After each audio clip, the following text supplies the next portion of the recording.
হিরণ মামা মালয়েশিয়া আসার পরে গাড়িটা কিনছে, বাড়তে টেহা দেয় না, এই কারণে। মামা একটু কও, এই বিষয়ে কিছু কও। কি আছে একটু টাকা হয়ে পিলে হ্যাঁ দিয়ে কি করবো সব কয় হাজার দিয়ে কিনছাও গাড়ি?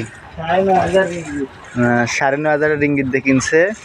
আর বাচ্চা গেদার বাপ মা ফোন দিলি কয় যে টেহা দেয় না, বস টেহা দেয় না, টেহা মেরে দিছে। এই হলো বাঙালিদের অবস্থা। মালয়েশিয়ার অবস্থা খুব ভালো, আসলে 70-80 হাজার টাকার কামাই করবে হারবেন আর এরকম গাড়ি কিনবেন। মামা তুমি কয় বছর ধরে আইসাও মালয়েশিয়া?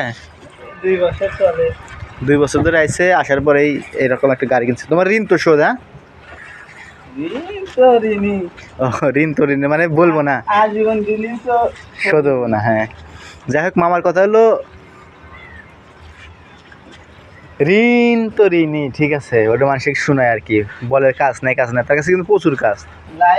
সে প্রজেক্টের হলো কপালা, কিন্তু কিন্তু বিশ্বাস করে না, মানে মানে মানুষে বলে যে আমার কাজ নাই, এটা নেই, ফাপড় মারে যে কাজ নাই, কিন্তু তার কাছে কাজ প্রচুর কাজ। গ্রামের লোক সে কাজ দিব না। এখন আমি বাইক নিয়ে আমাকে এই হিসেবে আনছে, আনালয় যে বসা থুইছে, কোনো কাজ কাম দেয় না। তারপর আমার রাগ বসে নাই, হ্যাঁ খাইতেছি পড়তেছি, সমস্যা কি? মালয়েশিয়া বাড়ি এডই মেলা কিছু। কি কও মামা? হ্যাঁ, মামারে গাড়ি লেগে চালাই, ক্রিকেট খেলে আর ঘুরি, আমার কাজ হলো এটা এখন। কাম যে কালে আরম্ভ হয় ঠিক আছে।